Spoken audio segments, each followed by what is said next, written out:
ஜெய் ஜெய் சங்கர ஹரஹர சங்கர. மகா பெரியவா பற்றின சிந்தனைக்கு உங்களை வரவேற்பதில் மகிழ்ச்சி. காஞ்சி பெரியவா அன்றாடம் பூஜையினை முடித்து பின் பக்தர்களுக்கு தீர்த்த பிரசாதம் அளிப்பது வழக்கம். அப்படி தீர்த்த பிரசாதம் வழங்கியதும் அவர் பிட்சைக்கு செல்வது அன்றாட வழக்கம். பெரியவா பிட்சையில் கிடைக்கும் உணவையே உண்பார். ஒரு நாள் வழக்கம் போல் பூஜைகள் எல்லாம் முடிந்தாகிவிட்டது. தீர்த்த பிரசாதமும் பக்தர்களுக்கு வழங்கியாச்சு. ஆனால் பெரியவா மட்டும் பிட்சைக்கு போகாமல் மடத்திலேயே இருந்து விட்டார். பலர் அவரை கேட்டும் பெரியவா கொஞ்சம் கூட அசைஞ்சு கொடுக்கல. சுற்றி இருந்த எல்லாருக்கும் ஒரே கவலை, பெரியவா இப்படி ஒன்றுமே சாப்பிடாம பட்டினியாக இருக்காரு அப்படின்னு. இது இப்படி இருக்க மறுநாளும் இதே நிலை தான். அன்றைக்கும் ஒன்றும் சாப்பிடலை பெரியவா. 2 நாளாச்சே பெரியவா சாப்பிட்டுன்னு இருக்கிறச்சே 3வது நாளும் பெரியவா பிட்சைக்கு போகலை. இது மடத்தில் இருக்கிற எல்லாருக்கும் ஒரு பயத்தை உண்டு பண்ணிடுது. மடத்துலேயே இருக்கிறவாளுக்கெல்லாம் ஒரே பயம். ஏன்னா யாராவது ஏதாவது தப்பு செஞ்சுட்டா பெரியவா இப்படித்தான் தன்னையே தண்டிச்சுக்குவா. இதனால் அவளுக்கெல்லாம் யார் என்ன தப்பு பண்ணாலோன்னு ஒரே கவலை. என்ன பண்ணுறதுன்னு தெரியாமல் எல்லாருமா சேர்ந்து பெரியவா முன்னாடி ரொம்ப கவலையோடு நின்று, பெரியவா, எங்களில் யார் என்ன தப்பு செஞ்சுருந்தாலும் தயவு பண்ணி மன்னித்து உணவு எடுத்துக்கணும் அப்படின்னு பணிவோடு கேட்கவே மகா பெரியவா எப்பவும் சிரிக்கிறாப்புல சிரித்தார். எல்லோருக்கும் ஏற்கனவே ஒன்றும் புரியலை.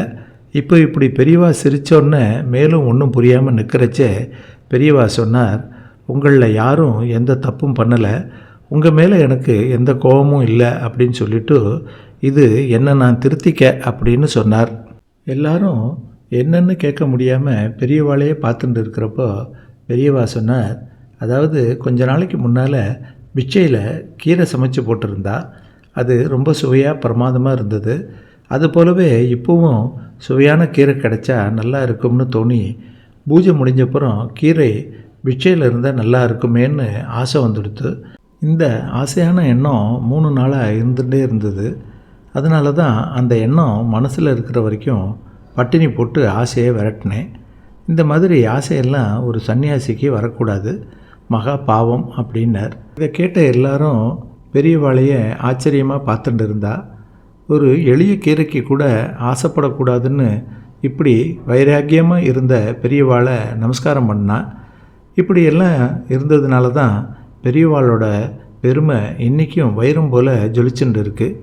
இதன் மூலம் பெரியவா பக்தாளுக்கு சொல்கிறது என்னென்னா, நாமும் எந்த ஒரு பொருள் மேலும் வேண்டாத ஆசை வச்சுக்கக்கூடாது. ஆசை தான் பிரச்சனை எல்லாத்துக்கும் காரணம். நாமும் தேவையில்லாத ஆசை இல்லாமல் வாழ பழகிண்டா சந்தோஷமாக தினம் நாளை கழிக்கலாம். நடமாடும் தெய்வம் நம்ம மகா பெரியவா தன்னைத்தானே எப்படி வருத்திண்டு மனசை ஒரு கட்டுக்கு கொண்டு வந்திருக்கா. நாமும் நம்ம குழந்தைகளுக்கு செல்லம் கொடுக்குறோங்கிற பேரில் தேவையில்லாத ஆசையை இப்போ வளர்த்து விட்டுட்டா பின்னாடி காலத்தில் குழந்தைகள் தன்னை கட்டுப்படுத்திக்க முடியாமல் ரொம்ப சிரமப்படுவா. ஆகையால் எல்லோருமே அத்தியாவசிய தேவைகளுக்கும் பொருளுக்கும் ஆசைப்பட்டு அதையே பழக்கமாக வச்சுட்டா இன்றைக்கி மட்டும் இல்லை, என்றைக்குமே சந்தோஷமாக வாழலாங்கிற கருத்தை தவிர வேறு எதை இது நமக்கு சொல்கிறது. பெரியவா சொல்கிற மாதிரி எல்லாரும் க்ஷேமமாக இருங்கோ. சேனலை சப்ஸ்கிரைப் பண்ணிக்கோங்க. வேறொரு சிறந்த பதிவில் உங்களை சந்திக்கிறேன். ஜெய் ஜெய் சங்கர ஹரஹர சங்கர.